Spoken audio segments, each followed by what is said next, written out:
வணக்கம். நான் astrology professor doctor Vimalan. Vacation அது இது எல்லாம் போயிட்டு பழையபடி 6 மணிக்கு வீடியோ போடுறதுக்கு வந்துட்டேன். அஸ்தங்கத தோஷம் அப்படின்னு சொல்லிக்கிட்டு அந்த கோள் வேலை செய்யாது. அது சூரியனால் ஒளிகள் மிகுந்த அடிப்படையில் அது அமுக்கப்பட்டுருச்சு. அதனால் அந்த கோளினுடைய பாதிப்பு அதிகமாக இருக்கும்.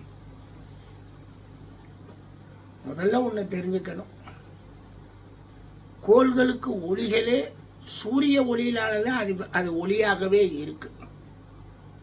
சூரியன் அதனுடைய ஒளி கம்பஸ்ட் ஆகுது, அது அஸ்தங்கதமாகுது. ஏன் ஆகணும்? அந்த காலத்தில் சொன்னாங்க, சூரியனுடன் நெருக்கமாக இருந்தால் சூரியன் அந்த ஒளிகளை கொள்ளும். அது எப்படி? நம்ம இருக்கிறோம், நம்ம ஜாதகத்தில் அந்த கோள் 30 டிகிரிக்குள்ளே எந்த ராசியாக அந்த 30 டிகிரிக்குள்ளே அது நிற்கிது. சூரியனும் வந்து நிற்கிறான். இந்த முக்கூட்டு கோள்கள் சுக்கிரன் புதனுக்கு அஸ்தங்க தோஷம் வராதான், மற்ற கோள்களுக்கெல்லாம் வருமா? என்ன கணக்கு போடுறீங்க, என்ன ரூல்ஸ் போடுறீங்க?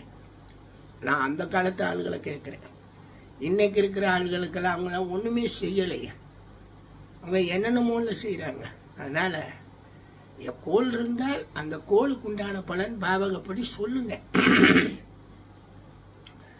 ராசியில் அது எந்த கோள்களில் எந்த அடிப்படையில் இருக்கோ அதுக்கே அது அழகாக சொல்லிட்டு போகலாம்.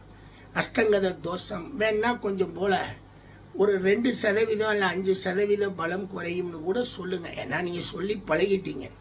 ஆனால் வேலை செய்யாதுங்களா? 100% வேலை செய்யும். அந்த பாவத்தை அது நடத்தும். தசாபுத்தியில் அது என்ன பலனை தரணுமோ அது தந்துக்கிட்டு தான் இருக்குங்க. நன்றிங்க.